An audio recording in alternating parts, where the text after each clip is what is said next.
So Goleman actually said, when I compare rather than technical skills. And then he picks up your point, sir. My entire education overdeveloped my IQ skills, and nowhere along the line did anyone ever teach me social skills, interpersonal skills, more importantly, emotional skills, which are at the centre of developing trust. Somehow or other, this social skills, interpersonal skills, we just seem to have learnt out of the osmos, the ethos. Somehow or other, it's kind of given to us. Of course, that's a lot of baloney. In fact, social skills and interpersonal skills are generally learned skills. Having said that, the extroverts get a little bit of a head start because they get more practice than the introverts.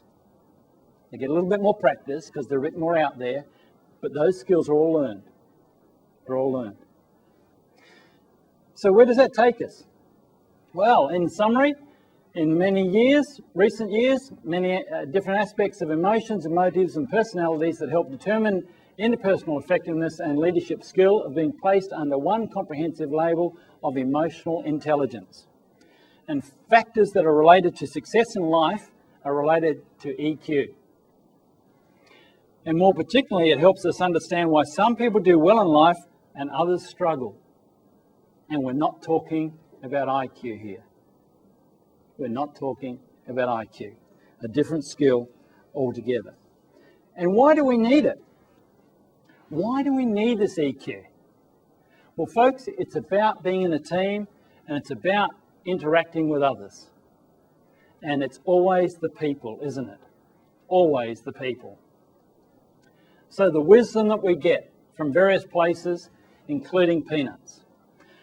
You say you want me to bunt. How do you bunt?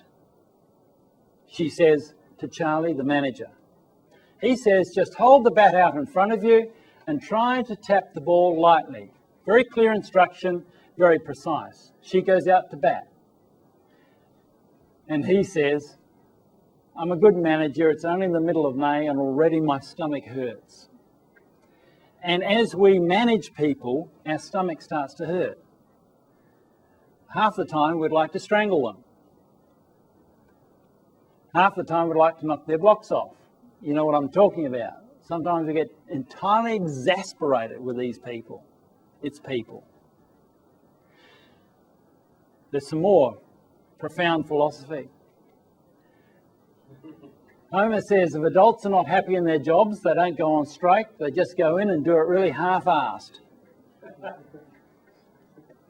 And so as leaders, you're dealing with people who are half-assed.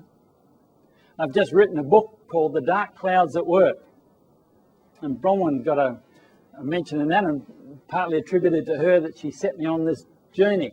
But you see, what I said in that book is that, sure, we have absenteeism, and when people are depressed, they are absent from work.